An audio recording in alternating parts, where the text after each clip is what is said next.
सब चुप, फर्क नहीं पड़ता। कहां गए वो लोग? दो चार आटू मतलब भांड आतंकवादियों के मरने पर पूरा ट्रेंडिंग चलने लगता था, क्या हुआ? मुंह में बवासीर हो गया। अब जिनको अभी तक नहीं पता है कि हमारे 22 जवान शहीद हुए हैं नक्सलियों से लड़ते हुए, डट के लड़े, पहला अम्बुश तोड़ा, दूसरे अम्बुश में फंस गए, उनकी जान चली गई। लेकिन इस देश में सबसे सस्ती जान है ना, कहां बवाल मचा? कुछ बवाल नहीं मचेगा।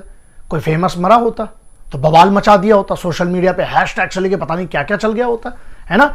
मतलब इस देश, सिर्फ इतना देख लीजिएगा पिछले 1.5 दिन का जो आपका डेटा है सोशल मीडिया पे कि कितने लोगों के लिए वो 22 जाने, वहां पर जो 31 जवान हैं जो घायल डले हुए हैं उनके बारे में कोई चर्चा नहीं। 2-4 मीडिया में छोटी मोटी न्यूज, इसके बाद क्या ये भी दब जाएगा? सोचिएगा जरूर। क्यों? क्योंकि किसी अमीर की औलाद नहीं मरी, क्योंकि कोई बहुत बड़ा फेमस आदमी नहीं मरा, इसलिए बवाल नहीं मचेगा। सिपाही की जान क्या इस वतन में इतनी सस्ती है? हाँ, बनी बात है, पुलवामा वाले में बहुत बड़ा निर्णय आया, बहुत बड़ी चार्जशीट पेश हुई है और वो तो जितने उसमें थे वो तो जाएंगे, कंफर्म हो गया, ठीक है। यहां लेकिन ये बात आती है जो अभी छत्तीसगढ़ में हुआ, सुकमा में, क्या उसका क्या? सब चुप, शांत, फर्क नहीं पड़ता। कहां गए वो लोग जो मोमबत्ती मार्च निकालने लगते थे? दो चार ऐसे भांड आतंकवादियों के मरने पर पूरा ट्रेंडिंग चलने लगता था, क्या हुआ? मुंह में बवासीर हो गया, अब मुंह में पाइल्स हो गए इन लोगों के। अब क्यों चुप बैठे हैं? सब शांत, है ना। एंटरटेनमेंट चल रहा होगा, वीकेंड्स है, एंजॉय कर रहे होंगे बहुत सारे लोग, है ना। क्या फर्क पड़ता है? क्या होगा? आजादी कितने साल हो गए। चलिए, नक्सलवाद की एक बहुत बड़ी चीज है, जड़ पे जाना तो बनी बात है, मेरे बस का तो नहीं है, बहुत बड़ा एक सब्जेक्ट है, बहुत बड़ा मैटर है। लेकिन छोटा सा मुद्दा है कि वहां के लोकलाइट क्या डर में समर्थन करते हैं या उन तक आज तक जो मूलभूत सुविधाएं हैं वो उनको मिली नहीं है इसलिए समर्थन करते हैं? असल में ये फेल कौन हो रहा है? इतने सालों से सरकारें जो हैं क्या सिर्फ वादों में चल रही हैं? क्या नक्सल प्रभावी जो क्षेत्र हैं वहां पर मदद क्यों की जाती है नक्सलियों की? क्योंकि बगैर मदद के, बगैर हरामखोर खबरियों के ना कुछ नहीं हो सकता। तो ये बहुत बड़ा मैटर है। दूसरा, जब जंगल के जंगल ये भागे जा रहे हैं, इनको डिटेक्ट करके, यार टेक्नोलॉजी तो बहुत अच्छी खासी तगड़ी है, नहीं इतना हम लोग कोई पिछड़े हुए तो है नहीं टेक्नोलॉजी में। क्यों नहीं फ्रीक्वेंसी से लेकर हजारों ऐसी टेक्नोलॉजी है जिसके थ्रू क्यों नहीं ट्रेस करके, और अभी वही है ना, मार्च से लेके जो जून तक इनका जो पीक चलता है नक्सलवाद का, क्यों? क्योंकि विजन दूर तक मिलता है इनको। पूरे पत्ते जो होते हैं वो सूखे होते हैं, पूरा जंगल सूखा होता है। अच्छा, तो क्या एक ही तरफ से, दूसरी तरफ से अगर उस जंगल में जब पर्टिकुलर कुछ एरिया ऐसे पता है जहां सिर्फ यही नक्सली हैं, क्यों नहीं हमारी फौज को, क्यों नहीं एयरफोर्स को एक बार मौका तो देकर देखिए। ठीक है, उनके पास भी बराबर के बंदूकें हैं, हाँ, तो टैंक्स काहे के लिए रखे गए हैं? दिवाली में उड़ाएंगे क्या? कि दिवाली में मिसाइलें जलाने के लिए काहे के लिए रखी गई है? साहब, पाकिस्तान और चाइना जो इतना बड़ा बवाल है ना मीडिया में, एक ऐसी समस्या जो अंदर से कहीं देश को खत्म ना करते। देखिएगा, फिर से वही बात कर रहा हूं, लोगों को लगेगा मैं क्या बात कर रहा हूं, लेकिन इसमें एक मैटर है। तर्क यह है कि जो नक्सली प्रभावी क्षेत्र हैं, इतने साल हो गए देश को आजाद हुए, कौन सी सरकारें इसके लिए जिम्मेदार हैं? सोचिएगा जरूर। यहीं पर जो उनके गांव वाले हैं वो क्यों मदद करते हैं नक्सलियों की? हाँ, बनी बात है, डर से तो करते ही होंगे वरना मार डालेंगे, लेकिन उसके अलावा भी क्या कोई कारण है? डर वाला जो कारण है वो सुरक्षा देकर सुधारा जा सकता है। और दूसरा, क्या इन सिपाहियों की जो ये 22, अभी तो 22 की आप बात कर रहे हैं, ऐसे हमारे याद है 2010 जो सीआरपीएफ पे इतना बड़ा हमला हुआ था, क्या हुआ? मुद्दा वही है, साला खबरी कौन है? कहां पर फेलियर हो रहा है? अगर ये लोकल इंटेलिजेंस का फेलियर है तो जिम्मेदार कौन है? मतलब जिम्मेदारी कोई नहीं लेगा? हां, ऐसा है क्या?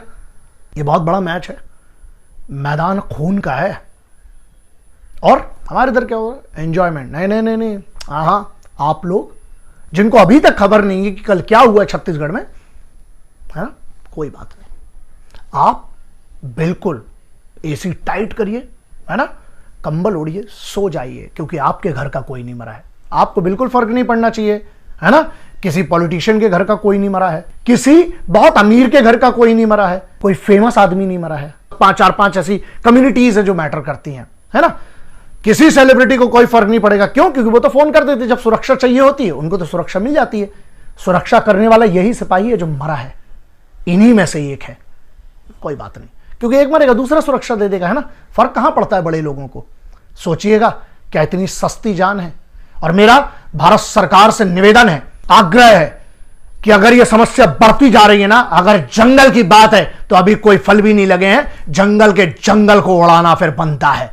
अब यह निर्णय आपके ऊपर है। घुस के जब तक साला नहीं मारेंगे ना, तब तक ऐसे ही बच्चे माओ के मरते रहेंगे, घरों के चिराग बुझते रहेंगे, है ना। अभी भी 50-60 डिग्री में जब उतनी गर्मी है, वहां पर जंगल में हजारों कोबरा यूनिट्स हो, चाहे जो भी एसटीएफ की यूनिट्स हो, वो वहां पर जाकर लड़ रही है। लेकिन आप लोग सोते रहिएगा, है ना। आपको क्या परवाह है साहब। आप लोग किधर तो एसी भी टनाटन चल रहा है, मोबाइल का रिचार्ज भी टनाटन चल रहा है, ओटीटी प्लेटफॉर्म भी टनाटन चल रहा है, थिएटर खुल गए, थिएटर भी टनाटन चलेंगे, है ना। मॉल खुल जाएंगे, सब टनाटन चलेगा। आपके पास तो हर पैसा, आपके पास हर फैसिलिटी, सब कुछ आता रहेगा। बस ये सोचिएगा, बात यहां 22 माओ के बच्चों की नहीं है, बात यहां ऐसी है, हजारों ऐसे शहीद हुए हैं। क्या उनकी आत्माओं को इतना भी एक बार डिजर्व नहीं करती है कि एक बार तांडव, एक बार महाकाल का प्रचंड नाच होना जरूरी है यार। वरना ऐसा है, जो आज जंगलों में है ना, कल तुम्हारे घरों में घुसेंगे। और मैं हमेशा कहता हूं, आतंकवाद जो बाहर का है, उससे बड़ा खतरा देश के अंदर के आतंकवाद से है। और अगर इससे भी कुछ खतरनाक है ना, तो मालूम है कौन है? जो लोग चुप बैठे हैं। क्यों? क्योंकि उनका कुछ नहीं जा रहा है। लेकिन एक बात यह इतिहास गवाह है, जब जब तुम चुप रहोगे ना, तुम पर ऐसी ताकतें राज करेंगी। क्योंकि ध्यान रखना, बुरे लोग इकट्ठे हैं और अच्छे साले चुप बैठे हैं। क्यों? क्योंकि तुम फट्टू हो साले, सब फट्टू हो। अगर आज भी तुम अपनी आवाज नहीं उठाते हो, फट्टू हो। मोबाइल है ना, कम से कम टैग तो कर सकते हो, सवाल तो उठा सकते हो, लेकिन तुमको क्या फर्क पड़ता है बे। अब यहां मैटर करता है ना, नहीं, लेकिन उस दिन तुम्हारे लिए छुट्टी होती है जब वोटिंग होती है ना। बहुत सारी चीजें सोचिएगा जरूर, क्योंकि आज भी आप चुप रह गए तो ऐसा हो जाएगा एक दिन जब आपके घर में कोई घुसेगा ना, घर में तो घुस ही चुके हैं, तो घर के अंदर का ही है ना। और जब तुम्हारे घर जहां तुम रहते हो, वहां जब तुम्हारी बहन बेटियों का बलात्कार होगा, जब तुम्हारे घर में बच्चों को उठा के ले ली जाएगी, जब तुम्हारे बूढ़े मां बाप को गोली मार दी जाएगी, उस दिन के लिए अगर तुम इंतजार कर रहे हो तो ऑल द बेस्ट। लेकिन मुझे पता है सिपाही की जान की मैटर करती है, बहुत बड़ी मैटर करती है उसकी जान, कम से कम उसके परिवार को तो करती है। जिनको नहीं करती है, तुम लोग कुछ मत करना, चुप रहो, आराम से मजे करो, क्योंकि जिंदगी तुम्हारे लिए बहुत आसान है। बस उन माओ के बारे में कभी सोच कर देखना बे, उस बहन के बारे में, उस बेटी के बारे में, उन बच्चों के बारे में जिनका बाप वहां गर्मी में जंगलों में लड़ते हुए तुम्हारे लिए शहीद हुआ। उसको फर्क पड़ता है उस तिरंगे के लिए, उसे इस वतन के हर इंसान से फर्क पड़ता है। इसके आगे फिर भाषा बिगड़ेगी, लोगों को तकलीफ होगी। सर